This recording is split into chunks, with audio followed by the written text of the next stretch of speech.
अस्सलामु अलैकुम वरहमतुल्लाहि वबरकातुहू। मिल्ली डाइजेस्ट के स्पेशल प्रोग्राम में आपका इस्तकबाल है। मैं फैजुल बारी। नाजरीन, मुल्क के हालात बहुत तेजी से बदल चुके हैं।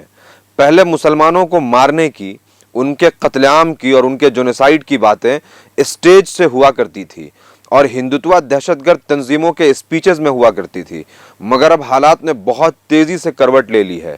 अब बाज़ाब्ता से हिंदू सोसाइटी में वेपन्स को और वेपन के कल्चर को नॉर्मलाइज किया जा रहा है।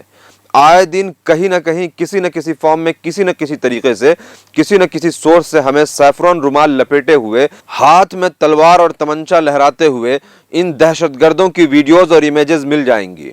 अभी कल परसों की बात है, अलीगढ़ में एक बाइक रैली हुई जहां भगवा झंडा लिए हुए, हाथ में गन और तमंचा लहराते हुए हिंदुत्व ऑर्गेनाइजेशन जो एक्सट्रीमिस्ट ऑर्गेनाइजेशन है, इनके लोग देखे जा सकते हैं।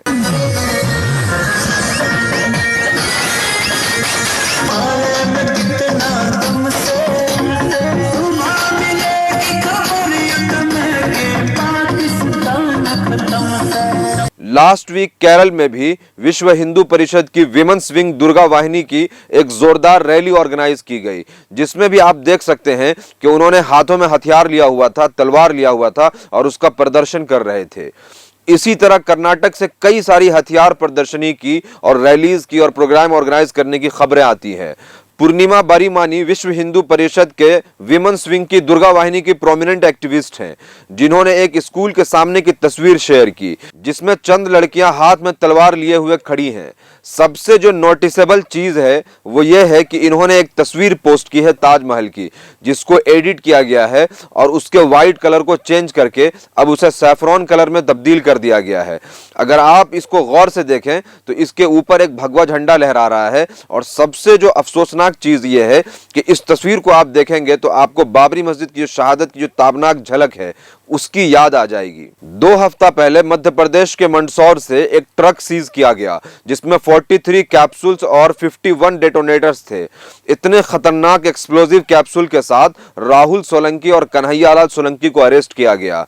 आप ये सोचिए कि इतने जो खतरनाक एक्सप्लोजिव एलिमेंट्स हैं उसके स्टोरेज का मतलब क्या बनता है, इसका इस्तेमाल क्या होगा।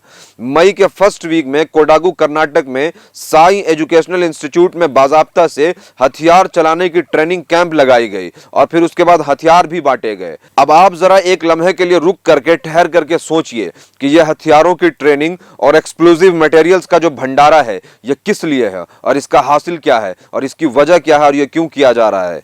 अगर आप बजरंग दल और विश्व हिंदू परिषद के किसी छोटे से छोटे मेंबर और किसी बड़े से बड़े लीडर की स्पीच को सुनेंगे तो आप ये समझ जाएंगे कि यह हथियारों की जो ट्रेनिंग दी जा रही है, जो हथियार बांटे जा रहे हैं और इतनी जो तैयारी की जा रही है, इसकी वजह क्या है और ये किसके लिए है। इन बातों पर गौर कीजिए, हालात का जायजा लीजिए, इतना भी गफलत में ना रहिए कि फिर आपको संभलने का मौका ना मिले। उम्मीद करता हूं ये वीडियो आपको इन्फॉर्मेटिव लगी होगी। स्पेशल प्रोग्राम में इस वक्त इतना ही। मिल्ली डाइजेस्ट को सपोर्ट करने के लिए सब्सक्राइब करें। Thank you.